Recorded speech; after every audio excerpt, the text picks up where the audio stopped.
Assalamualaikum warahmatullahi wabarakatuh. Terima kasih sudah mampir di channel kami. Kali ini kita akan membahas tentang hak dan kewajiban PLN, hak dan kewajiban sebagai pelanggan. Nah, sebelum kita masuk ke pembahasan, mari kita perjelas lagi ya mengenai instalasi PLN dan instalasi pelanggan. Di sini kita sudah lihat ada tiang listrik, kemudian dari tiang listrik ini disalurkan melalui sambungan rumah, kemudian ke KWH. Nah, untuk sambungan rumah ini, KWH, kemudian tiang, ini adalah instalasi milik PLN. Sedangkan instalasi milik pelanggan, kita perjelas di slide selanjutnya, yaitu dari pengeluaran mini circuit breaker,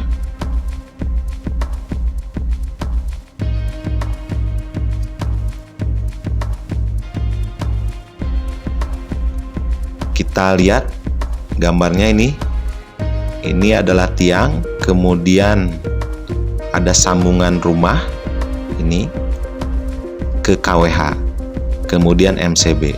Nah, untuk instalasi PLN ini adalah ranahnya PLN. Nah, untuk pelanggan yaitu dari instalasi rumahnya. Nah, ini milik pelanggan. Kemudian dari pengeluaran mini circuit breaker atau MCB. Nah, ini adalah milik pelanggan.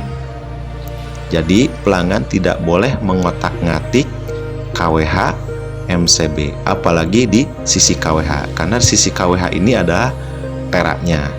Teraknya ini berdasarkan atau telah dilaksanakan peneraan oleh yang terkait di bawah Kementerian Dalam Negeri. Nanti slide-nya di belakang kita tampilkan ya, kewenangan siapa untuk peneraan ini.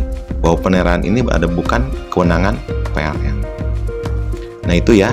Jadi dari tiang, kemudian ke sambungan rumah, kabel rumah, kemudian ke KWH, MCB, ini adalah instalasi PLN.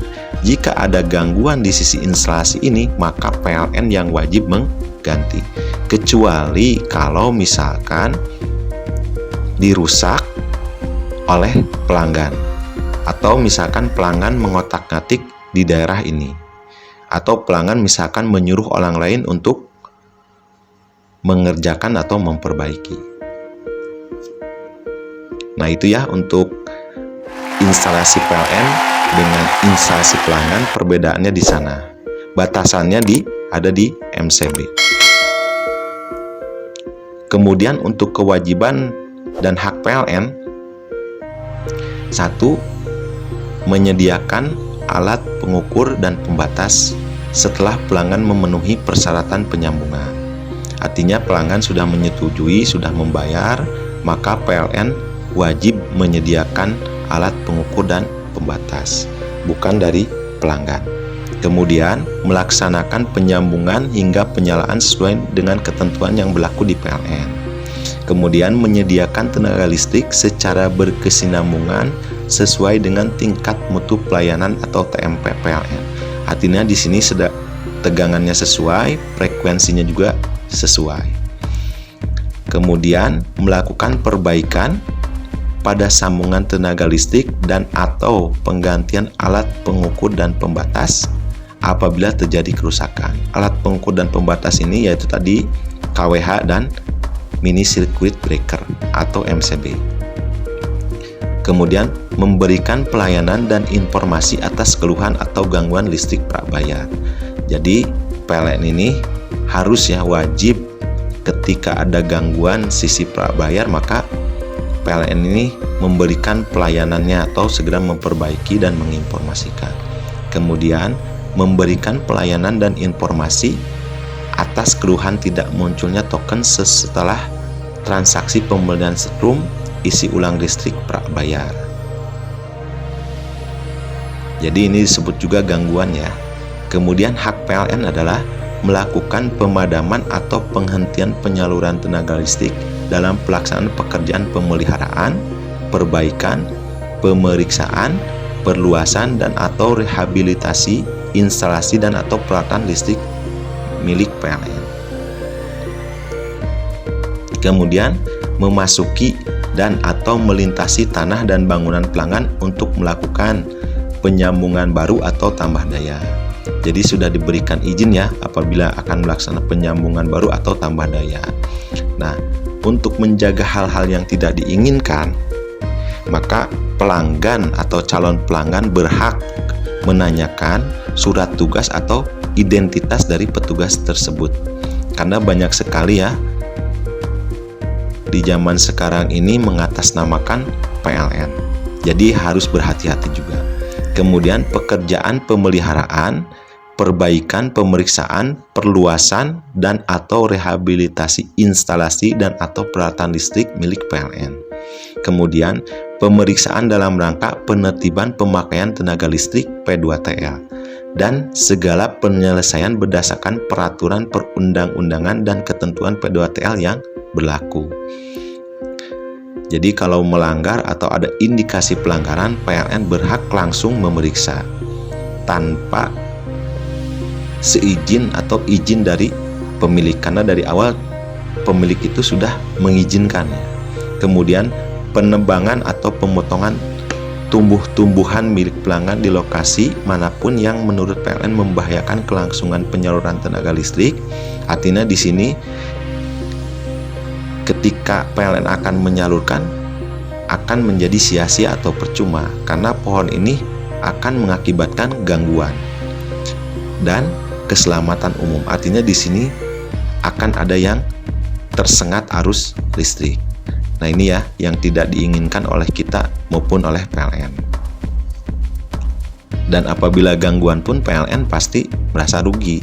Namanya dagang, pasti kan kalau tidak menjual berarti dia tidak mendapatkan keuntungan.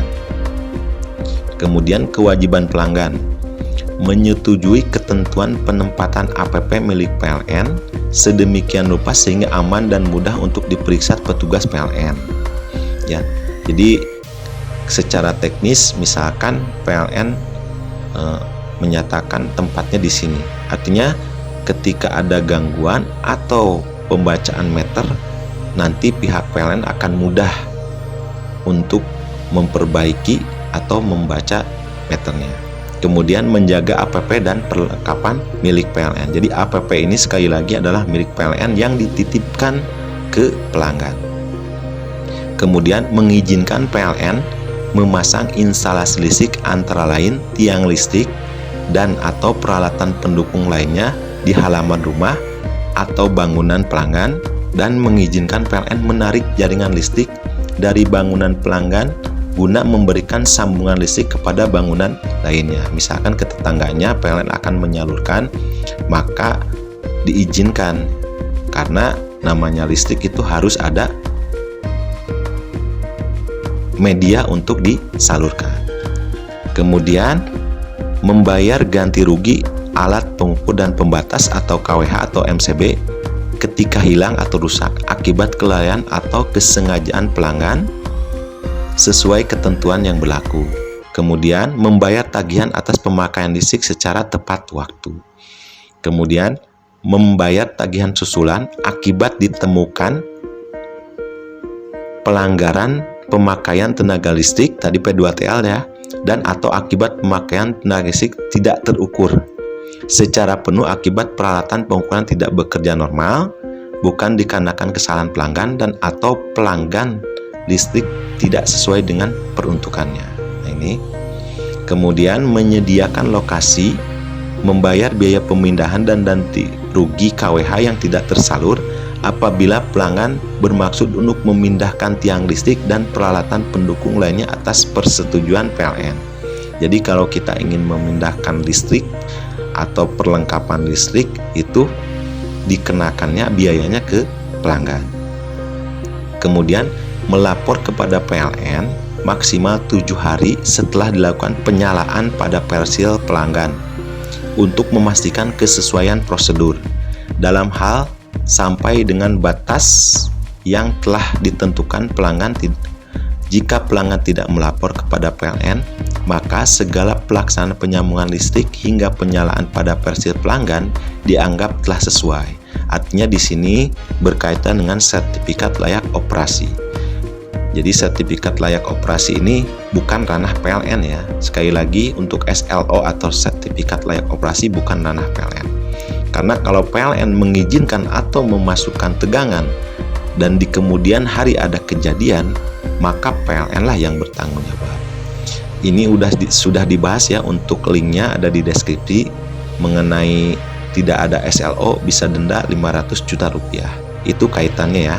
Silakan nanti bisa referensinya diklik di link. Di sini hak pelanggan ya, mendapat sambungan tenaga listrik, menerima pelayanan sesuai tingkat mutu pelayanan atau TMP. Contohnya itu tegangan ya tadi, frekuensinya yang sesuai yang telah ditetapkan PLN, dan mendapat kompensasi apabila PLN tidak dapat memenuhi TMP sesuai ketentuan yang berlaku. Misalkan gangguan di luar pos mayor yang tadi, atau bencana alam, bencana banjir dan lain sebagainya, maka PLN akan membayar kompensasi. Itu sudah dilaksanakan ya oleh PLN. Bisa dilihat ketika ada kompensasi itu ada di struk pembayaran. Untuk gangguan ini 1 kali 24 jam PLN harus siap ya melayani pelanggan. Nah, untuk memudahkan, PLN sudah ada medianya yaitu PLN Mobile. Silahkan di-download di Play Store ya. Kemudian juga bisa juga kontak center, kode area, kemudian 123. Itu 24 jam. Mau jam 1, jam 2, jam 3 malam dilayani oleh PLN. Kemudian mendapat informasi dan penjelasan mengenai hal-hal yang berkaitan dengan tenaga listrik. Kemudian mendapat informasi dan penjelasan mengenai hal-hal yang berkaitan dengan tenaga listrik. Kemudian pasal 4-nya yaitu mengenai ketentuan teknis ya. PLN akan menyalurkan tenaga listrik kepada pelanggan sesuai daya tersambung dengan frekuensi sesuai dengan tingkat mutu pelayanan atau TMP PLN. Penyaluran tenaga listrik sebagaimana dimaksud pada ayat 1 dilaksanakan secara terus-menerus tanpa terputus-putus kecuali dalam hal-hal sebagai berikut. Terjadi pos mayor, tadi ya, pos mayor itu bencana alam, bencana banjir, kemudian pohon tumbang, puting beliung, nah itu termasuk pos mayor. Kemudian dilakukan pemutusan sementara sesuai ketentuan pasal 1 butir 19 syarat dan ketentuan ini. Kemudian PLN mengalami kekurangan penyediaan tenaga listrik. PLN melakukan pemeliharaan dan atau perbaikan pembangkit atau jaringan.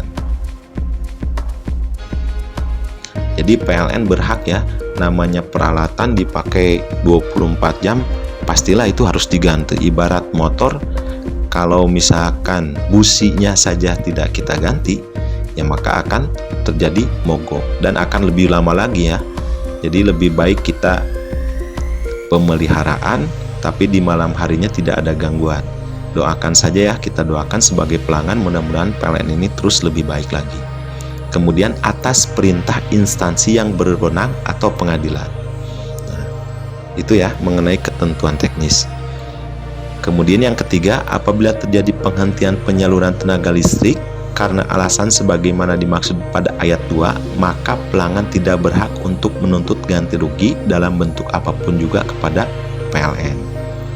Kemudian pasal 5, pengukuran dan pembatasan. Pemakaian tenaga listrik pelanggan sebagaimana dimaksud dalam perjanjian ini akan diukur dengan APP tadi, kWh meter ya untuk pasca bayar, kemudian atau meter prabayar ini untuk tokennya, disebut di masyarakat adalah meter token, padahal namanya meter prabayar, yang dipasang sisi jaringan tegangan rendah milik PLN bagi pelanggan yang dicatat setiap bulannya baik secara manual atau AMR, Automatic Meter Reading, sesuai jadwal yang ditentukan PLN. Jadi di sini berkaitan dengan pembacaan meter ya. Kemudian KWH meter dan MPB yang digunakan untuk mengukur pemakaian tenaga listrik pelanggan telah dikalibrasi dan ditera oleh instansi yang berwenang sesuai peraturan perundang-undangan yang berlaku. Ya, tadi sudah disampaikan juga di awal di KWH bahwa peneraan atau pengujian ya alat ukurnya itu ditera atau disesuaikan oleh instansi yang berkait. Nanti di akhir dilampirkan slide-nya. Kemudian pembatasan pemakaian tenaga listrik pelanggan sebagaimana dimaksud dalam perjanjian ini menggunakan alat pembatas mini circuit breaker tadi MCB ya. MCB milik PLN. Jadi MCB ini adalah milik PLN yang dipasang pada sisi jaringan tegangan rendah milik PLN bagi pelanggan yang tegangan rendah. Jadi batasannya ya, semuanya itu batasannya di APP. Mau kontrak tegangan rendah 1 pas, 3 pas maupun TM ya, itu pasti ada pengukurannya.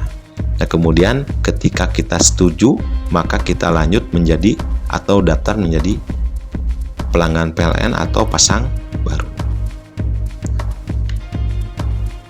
Nah, kemudian di sini pasal-pasal ini nanti akan dibubuhkan dalam surat perjanjian jual beli tenaga listrik atau SPJBTL. Jadi SPJBTL adalah surat perjanjian jual beli tenaga listrik antara pelanggan dengan PLN. Nah, di sini ya, untuk PLN itu disebut dengan pihak pertama, kemudian itu pelanggan disebut pihak kedua. Nah, ini adalah contoh SPJBTL, surat perjanjian jual beli tenaga listrik jenis pasca bayar. Ini poin-poinnya yang tadi sebagian itu sama, ini poin-poin yang berbeda. Dijelaskan lagi ya. Perjanjian jual beli tenaga listrik pasca bayar antara PT PLN Persero dan pelanggan. 1. Pihak pertama dan pihak kedua sepakat membuat perjanjian jual beli tenaga listrik dengan ketentuan sebagai berikut. Nah, ini pihak pertama tadi PLN ya bersedia menjual dan menyalurkan tenaga listrik kepada pihak kedua, dan pihak kedua bersedia membeli dan menerima tenaga listrik dengan daya. Nah, ini dayanya itu daya kontrak kita ya, daya pengenal itu daya kontrak kita. Kebetulan yang mempunyai SPJBTL ini adalah dayanya 2200 dan untuk tegangannya 1 pasang. Tarifnya R1. Untuk golongan tarif sudah dijelaskan juga. Nanti linknya ada di deskripsi ya mengenai tarif. Itu tarif rumah, sosial, pemerintahan, kemudian industri, bisnis ya. Nanti linknya ada di deskripsi. Jadi R1 ini untuk pemanfaatan rumah pribadi ya. Nanti PLN harus memberikan layanan sesuai dengan TMP. Kemudian harga jual tenaga listrik sesuai tarif tenaga listrik yang berlaku. Harga jual diperhitungkan dalam tagihan rekening listrik sebagai akibat adanya pemakaian tenaga listrik oleh pihak kedua. Nah, di sini ada batas akhir pembayaran tenaga listrik yaitu tanggal 20 setiap bulannya. Ketika kita terlambat maka dikenakan biaya keterlambatan atau BK. Kemudian apabila terjadi perubahan ketentuan peraturan ya, maka para pihak di sini PLN dengan pelanggan sepakat akan menyesuaikan harga jual dan biaya keterlambatan dimaksud dengan ketentuan peraturan yang baru. Artinya di sini karena untuk tarif listrik itu bukan ranahnya PLN, tapi ranahnya pemerintah ya yang disetujui oleh DPR, maka ketika ada perubahan PLN akan mengganti dengan yang baru. Jadi sekali lagi untuk harga TDL ya, tarif dasar listrik ini bukan ditentukan oleh PLN tapi oleh pemerintah dan disetujui oleh DPR pusat. Kemudian pihak pertama berhak melakukan pemutusan sementara yang berkaitan tadi ya, berkaitan dengan tadi tunggakan sampai batas akhir waktu pembayaran. Ya, ketika kita sudah membayar, maka PLN itu wajib menyalakan setelah 6 jam. Setelah 6 jam itu wajib menyalakan ketika kita menunggak. Ketika kita masih menunggak selama 60 hari terhitung sejak dilakukan pemutusan sementara, maka pihak PLN berhak melakukan pembongkaran rampung. Dalam hal setelah dilakukan pembongkaran rampung, pihak kedua membutuhkan sambungan listrik, maka diperlakukan sebagai permintaan sambungan baru. Jadi ketika sudah dibongkar, walaupun kita nunggaknya misalkan 50.000, 20.000, tetapi kita harus penyambungan baru lagi ya. Artinya di sini kita permintaan lagi sambungan baru. Jadi mengajukan lagi ke PLN. Dan kalau tidak salah, saya dengar itu untuk tunggakannya juga harus dibayar ketika kita akan melakukan permintaan sambungan baru tersebut. Jadi ruginya 2 kali ya. Lebih baik kita nabung tiap hari misalkan 2.000 dikali 30 yaitu 60.000, ya lumayan untuk tambah-tambah ya supaya kita tidak nunggak. Dan mudah-mudahan rezekinya kita terus ada ya untuk membayar listrik. Kemudian yang ke-8, pihak kedua dilarang menjual atau menyalurkan tenaga listrik kepada pihak yang lain ya tanpa izin usaha. Jadi izin usaha ini dikeluarkan oleh pemerintah ya, bukan oleh PLN juga. Dengan cara dalih apapun dilarang membuka. Kemudian ini berkaitan dengan APP ya, dilarang membuka, merusak atau merubah peralatan listrik milik PLN. Baik yang dilakukan langsung oleh pelanggan, artinya oleh pihak kedua, maupun pihak lain, atau misalkan pihak pelanggan menyuruh kepada orang lain untuk membuka, bahkan merusak mungkin ya. Kemudian memindahkan peralatan listrik milik PLN tanpa seizin pihak PLN. Nah itu ya mengenai perjanjian jual beli tenaga listrik, jarang sekali kita ketahui ya, padahal ini sangat penting sekali antara perjanjian antara kita selaku pelanggan dengan PLN. Baik, selanjutnya kita untuk lampiran. Dari mana sih dapatnya slide ini? Yaitu dari, kita lihat ya. Nah untuk slide yang tadi yaitu dari web pln.co.id, pelanggan, layanan online, sambungan baru. Nah ini ya saya dapatkan dari sini. Jadi mengenai sambungan baru ini ketentuannya yang lain. Nah ini mengenai SLO juga sudah dibahas tadi, dan untuk linknya juga sudah disiapkan ya, silahkan nanti diklik mengenai SLO, ketentuan SSO. Nah ini dari sini saya mengambilnya, yang lainnya mungkin sudah diketahui, banyak diketahui, yang intinya saja yang saya jelaskan. Kalau mau melihat silahkan linknya di web.pln.co.id. Nah untuk peneraan, nah ini adanya di sini di SPPK Kemendag ya, Kementerian Dalam Negeri.go.id page tera ulang. Nah ini ketentuannya ya, Direktorat Jenderal Perlindungan Konsumen dan Tertib Niaga, Unit Pelayanan Terpadu Perdagangan, Direktorat Metrologi. Jadi Direktorat Metrologi yang menera KWH-nya PLN. Nah ini fungsi dan tugasnya di sini dijelaskan juga ya. Ini melaksanakan pengujian UTTP, melakukan pengujian dan penilaian alat ukur untuk dibandingkan dengan standar sesuai dengan satuan ukur yang berlaku. Jadi PLN itu bukan serta-merta ya, kalau dilihat dari sini untuk alat ukurnya itu PLN langsung masang, tapi melalui peneraan ya dari Badan Metrologi. Nah demikian untuk penjelasan kali ini. Mudah-mudahan bermanfaat dan mohon maaf apabila salah kata. Wassalamualaikum warahmatullahi wabarakatuh.